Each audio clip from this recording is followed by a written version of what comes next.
All right, we know dental anxiety is real. Why am I telling you this? It's so real. You are the living embodiment of am. dental anxiety. Terrible. Corey Rose, one of nearly 73% of adults in the U.S. who report having a fear of dentists. Can I ask you this? No, don't do it. That is so mean. Does that sound bother you? We aren't friends. Oh my gosh, stop. We aren't friends anymore. He doesn't get it. See, this is mean because dental anxiety is real. It's real. It literally consumes my life for weeks ahead of just the cleaning. You are not nice. I know, isn't he mean? Dr. Kohli is joining us now. Dental anxiety is so common. Why is it so common? So common, Corey, and in fact, it's more common in women, believe it or not. Really? Yeah, and there's thought to be some hormonal, biological, and even behavioral influences to why it's more common in women. So we have a lower pain threshold, so we can actually feel pain differently than men feel it. And then the hormones also sort of sensitize us to feeling that pain, and then layer that on top of the fact that women tend to express their emotions more. So even if you have dental anxiety in men, you don't see it as much.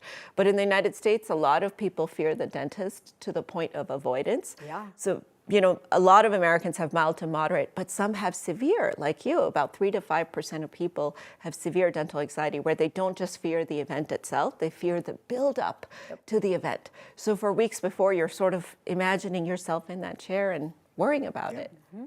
Can I point out two things? One, I noticed Dr. Kohli was smiling when the drill sound was happening. I mean, She felt bad for me, I could tell. oh, there was a I smile did. of feeling bad? Yeah. Two, I bet you'd like to test my pain threshold right now, wouldn't you? I really, really would. I'll save it for off camera. Okay. You know, if I had a heart rate monitor on her, her heart rate would have gone up Totally. during this. I like got sweats all over my body. So now you're telling me I was causing heart problems. I'll move the phone over there now. Yes. Now I'm starting to feel bad. Question for you, Dr. Kohli. The impacts. I mean, there's some long-term impacts or short-term impacts of dental anxiety. I mean, the huge, like the biggest one obviously being that people avoid the dentist altogether, right? And then they have poor oral health. But what we see in groups is that people with dental anxiety actually have poor self-esteem.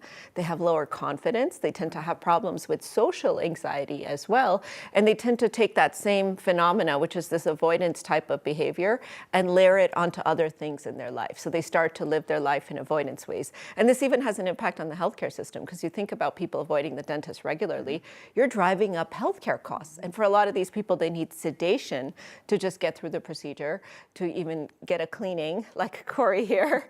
And that drives up healthcare costs as well. So it's really real. And unfortunately, some of it is genetically determined. Really? Corey. Yeah. Yeah. So about 30 to 50% of variance is genetics, according to twin studies. That's what we think. So we think it's a genetic predisposition with some sort of traumatic event layered on top. So it's possible you had a bad dental experience. It's possible you had a painful experience and you just associate pain with the dentist. Or it's possible the drill, sensory stimuli, have somehow conditioned in your mind to trigger this fear or anxiety response from your amygdala, which is the part of the brain that makes us fearful. It's so interesting. I gave birth completely naturally for both of my kids, right? Like I have a really high pain tolerance, but something about the dentist, even for a cleaning, totally freaks me out. Have you felt pain in that dentist chair? I mean, Not in this one. No, I have a great dentist. But as you said, it was something that happened when I was a kid. It was a terrible appointment. They pulled my teeth without numbing me. It was awful. And ever since then, it is so hard. I still go to my 6-month cleanings, but it is very, very hard. Well, what's interesting about our brain is that fear, emotions create the strongest circuits. So love creates a strong circuit. You know, fear creates a strong circuit. Those emotions that are really charged, they really, really create those circuits that can last forever. So that fear of the dentist has sort of become imprinted in you. So I would say and ask, are you working with someone to try to break that circuit? Because it's really, our brain is so plastic. That's what's beautiful about our brain. We can train it to not be fearful. We can break that circuit. But the problem is the more that neurons fire together, the more they wire together. So if you keep avoiding the dentist or you keep telling yourself, building up to that appointment, that you're scared, it's actually going to strengthen that circuit in your brain. Oh yeah, it keeps getting worse. Okay, real quick, what can people do if they're like me and, you know, maybe they avoid it or they just have terrible anxiety? What can they do? You can't avoid it, and you can't be dependent on sedation because sedation treats the anxiety, not the fear. So you really have to get to the root of the fear. And the good news about this, highly treatable.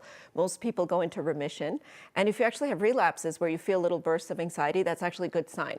That means that circuit is starting to untrain over time. So cognitive behavioral therapy and and desensitization, where you one day just go sit in the dentist chair, don't do anything. The next day you sit in the dentist chair, maybe they take an x-ray.